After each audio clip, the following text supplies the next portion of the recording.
What's going on, everybody? Welcome to Naj of All Trades. I am your host, Naj. In this news bulletin, we'll be talking about a Virginia legislator who found herself at the center of the nation's LGBTQ culture wars after saying she would reintroduce a bill that barely made a stir when she first submitted it 2 years ago. And this comes out the neighboring state of Virginia. Richmond, Virginia to be exact. The measure proposed by Delegate Elizabeth R. Guzman would expand the definition of child abuse to include inflicting physical or mental injury on children due to their gender identity or sexual orientation. Democrats scrapped the bill in 2020 on grounds that it was redundant. Child abuse was already illegal in state code for any reason. The bill got a very different description Thursday in a TV report which said Guzman wanted parents to face criminal charges if they do not affirm their child's sexual orientation and gender identity. Alright. That description, which Guzman called inaccurate, led Republicans and Democrats alike to object. Some Republicans took the TV report's use of Affirm to mean parents who deny gender-affirming medical treatments to their children would be guilty of child abuse, something that is not in the bill. Guzman and other Virginia Democrats want to set the police on you and charge you with a felony if you refuse to give your kids puberty blockers. Wait, hold on. I gotta read that again. Guzman and other Virginia Democrats want to set the police on you and charge you with a felony if you refuse to give kids puberty blockers and irreversible surgery. The Republican Party of Virginia tweeted,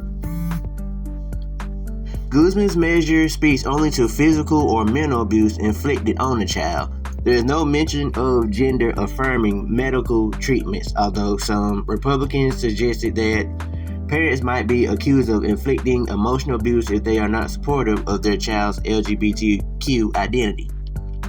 The Republican claims caught fire just over 3 weeks before midterm congressional elections, as many Republican candidates stressed the parental rights theme that helped Governor Glenn Youngkin win the executive mansion last year. The issue was already at a boiling point amid efforts by Youngkin to roll back transgender rights in K-12 schools.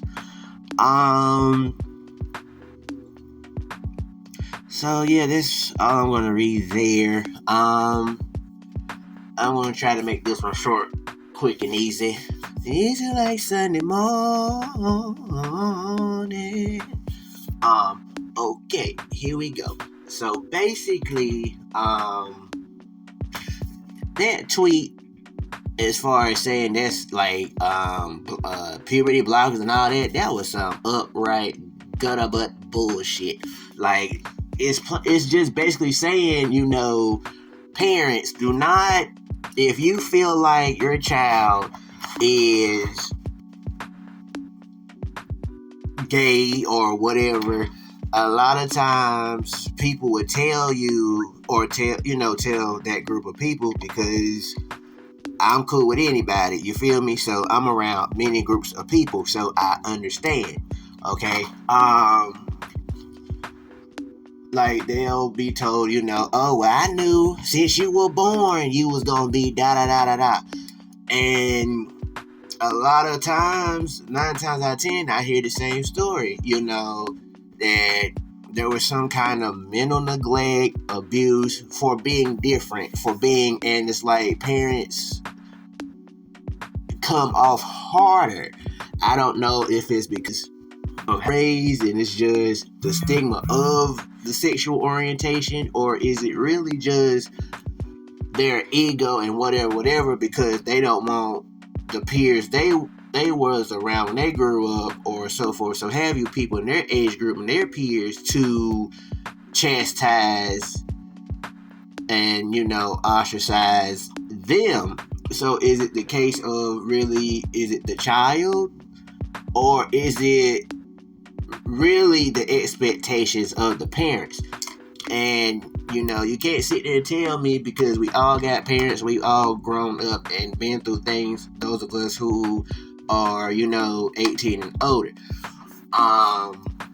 Well, not to discredit anybody that's 18 and younger going through things early, but I'm just saying, at certain points in life and development, you just get a different thought process and perspective on things. So you just gotta, I say, love your child anyway, despite, and if they come to you, be like, Mom, Dad, this is what it is. Like, people are, they're going to be like, oh my God, how could you? But like I said, once again, is it more about the parents or more about the child? Because that child is going to grow up into an adult. So will they be forever stuck in turmoil, making the parents happy, or will they finally step into the position God put them in and make a life for themselves? Because even, I don't care if you gay, bi, straight, whatever. Everybody got that little notion in the back of their head to be like, well, I don't want to disappoint Mom, I don't want to disappoint Dad, da. And we oftentimes, more so than not, will get stuck in that pattern that make them happy. But at the end of the day, they done live their life. You can't live for you and them too. They gonna have to let go and accept you. And if they don't, bada bing, bada boom. At the end of the day, this is my motto. Granted, yeah, blood might be thicker than water, but at the same time, that water helps nourish the blood. So at the instance, you will find more people outside your family, by God, that would do you more right than your family. So that's why oftentimes a lot of people do, especially the gay community, they go to the streets. You feel me? So, I mean, just anybody, like, anytime something goes on in the home, you are going to run elsewhere for a safety zone, comfort zone, something where you feel like it, it's equal to you. It matches your vibe. Like, it boosts your spirits up. It makes you feel like whatever you're going through and how you feel in your feelings, that it's okay. Nobody wants to be in an environment where you're constantly being like told, or something's always wrong, there's always arguments, conflict, and turmoil. You want to be in an environment where you want peace. So in that regard of acceptance, I'm all for it. But on the notion of charging them, like, what's the age, like, what's the boundaries? Because as far as puberty, some start probably knowing what they want, but know how to, it's just a tricky slope. So, like, what age do you say this is okay? Like, it just doesn't make no sense. I think there needs to be, I mean, I get what she's saying, like, Affirm, as far as, like, just accepting them. But, okay. I guess I see what she's saying. She's just saying, basically, Affirm, accept them. If you don't, and that child, goes to seek help and so forth and so on, I say, yeah, parents should be persecuted, because there is a form of neglect.